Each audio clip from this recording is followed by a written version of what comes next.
Sunday സ്പെഷ്യലാണ്.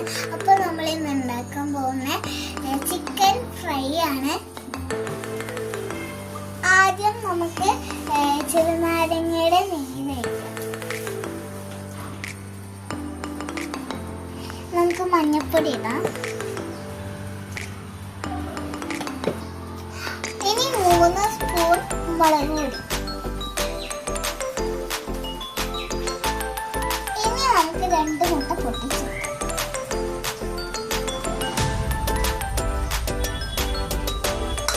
പാകത്തിന് ഉപ്പ്. ഇതിലേക്ക് നമുക്ക് കുരുമുളകും ഇഞ്ചും വെളുത്തുള്ളിയും പേസ്റ്റ് അരച്ച് വെച്ചത്.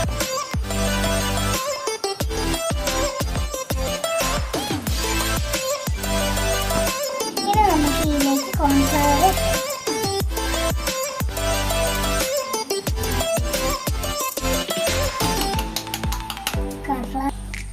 ഇനി നമുക്ക് എല്ലാതും കൂടി ഒന്ന് മിക്സ് ചെയ്തെടുക്കാം. ഇനി നമുക്ക് ഇത് 1 മണിക്കൂർ ഫ്രിഡ്ജിൽ വെക്കാം. ഇതൊന്ന്